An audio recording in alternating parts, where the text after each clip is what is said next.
안녕하세요, 안엽스입니다. 오늘은 일본의 TV 방송 중에 무려 15년을 이어온 인기 방송 백예조 극적 비포 애프터가 망한 이유를 알아보도록 하겠습니다. 한국에서도 사연을 가진 사람들의 집을 고쳐주며 감동과 재미를 선사해준 추억의 TV 프로그램 러브하우스를 혹시 기억하시나요?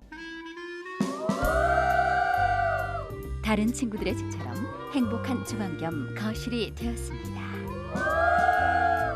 빠바바바빠 하면서 변신된 집을 소개해주던 그런 방송이었죠. 상당히 인기 있는 리모델링 방송이었는데 최근에 이런 방송들이 부쩍 늘은 것 같아요. 일본에서도 오랜 시간 사랑을 받아온 리모델링 방송이 있었습니다. 15년을 이어온 백예조 극적 비포 애프터라는 방송이었는데요. 이 방송은 어떤 한 에피소드로 인해서 15년간 이어온 방송을 종료하게 됩니다. 문제 에피소드에서는 한 노부부가 등장합니다. 그리고는 48년 된 단독주택을 소개하게 되는데요. 자신에게 처해진 상황과 사연을 소개하고 48년 된 단독주택을 리모델링 하기로 합니다. 집에서의 이동이 상당히 불편했다고 합니다. 집안에 단차가 있는 공간이 많았기 때문인데요. 그 중에서도 70cm나 되는 단차가 있는 공간이 문제였습니다. 이 집에 단차가 많은 이유는 집이 경사로에 있기도 했고 10년 전에 바로 옆에 있던 다방이 매물로 나오면서 그 다방을 매입해서 단독주택과 무리하게 합치면서 이 같은 문제가 생겼다고 합니다. 아마 대중교통을 버스로 이동하시는 분들은 많이 아실 텐데 노인분들께서 버스를 오르고 내릴 때 상당히 천천히 타고 내리시는 거를 보신 분들이 많이 계실 겁니다. 요즘에는 차체가 낮게 나와가지고 그런 일들은 많이 사라지고 있긴 한데요. 만약에 집에 70cm의 높은 단차는 나이가 많은 부부에게는 정말 불편했을 것 같습니다. 결국 아내가 그 단차가 있는 공간에서 넘어지면서 발목에 아킬레스가 잘리는 큰 부상을 당하게 되면서 집 전체를 리모델링 하기로 결심했다고 합니다. 그렇기에 이왕 할 거면 좋은 건축가를 찾아서 설계를 의뢰하기로 한 건데요. 마침 TV 방송에서 집을 꾸며주는 방송이 인기리에 방영 중이었습니다. 가족의 문제를 리모델링으로 해결하지 않겠습니까? 라는 컨셉의 방송 백예조 극적 비포 애프터, 집을 리모델링하고 싶은 일반인의 응모를 받아서 유명 건축가가 출연해서 그 집을 대변신시켜주는 그런 방송이었습니다. 물론 공짜로 해주는 것이 아니고요. 건축비는 전부 일반인 응모자의 부담이었습니다. 하지만 비싼 유명 건축가의 설계비는 덜 수 있었죠. 유명 건축가의 리모델링이 그동안 결과가 좋았기 때문에 응모 경쟁률은 상당히 높은 편이었습니다. 그래서 구구절절한 사연의 응모가 많이 이루어지곤 했죠. 그리고 건축가는 이 방송으로 인해서 자신의 홍보와 몸값을 올릴 수 있었습니다. 노부부는 발목에 아킬레스가 잘린 사연과 집 전체를 대수선해야 됐기 때문에 어마어마하게 드는 설계비 이런 것들을 조금 아껴볼 수 있을까 싶어서 해당 방송에 응모해보기로 합니다. 얼마 지나지 않아 방송사 측에서 선정이 되었다는 소식을 전해 듣게 됩니다. 이후 시간이 지나서 촬영을 위해 유명 건축가와 방송 스텝이 해당 노부부의 집을 방문합니다. 방송에서는 현재 집안의 상태와 집의 리모델링을 하게 된 계기를 인터뷰를 하게 됩니다. 집안 구조로 인해 아내가 아킬레스를 다치게 되었다는 사정을 설명하게 되죠. 해당 방송에서도 그런 구조를 중점으로 지적하고 촬영하게 되면서 출연한 유명 건축가는 대수선에 필요한 새로운 설계를 시작하게 됩니다. 그리고 얼마 지나 노부부에게로 메일이 한 통 오게 됩니다. 유명 건축가의 설계 도면이었죠. 설계 도면은 손으로 그려진 것이었습니다. 하지만 이 도면은 이후에 알게 된 사실인데 건축가가 시공사와 계약할 때 주고받는 설계 도면으로 전문가들만 식별할 수 있는 그런 도면이었습니다. 노부부는 방송 측에 연락해서 건축가가 보내온 설계 도면을 도무지 알아볼 수 없다고 이야기를 하게 됐지만 따로 설명해준다는 이야기와 함께 며칠 뒤에 해당 프로그램 PD와 건축가가 함께 방문하게 됩니다. 메일로 보낸 그 손으로 그린 도면을 그대로 가지고 와서 건축가는 설명을 했다고 하는데요. 노부부는 그날 역시 해당 도면에 대해서 이해를 못하게 됩니다. 결국 PD와 건축가는 나중에 메일을 다시 보내겠다고 이야기한 뒤에 완성을 기대해달라는 말과 함께 돌아가게 됩니다. 그렇게 공사가 시작되고 노부부는 친척 집에서 잠시 머물게 됩니다. 사실 불안함은 있었지만 일본을 대표하는 유명 건축가와 당시 인기 방송 프로그램이었기 때문에 믿고 완성되기를 기다리기로 합니다. 해당 방송은 리액션이 상당히 중요했기 때문에 집이 대수선되는 동안 보고는 들어보지 못했다고 합니다.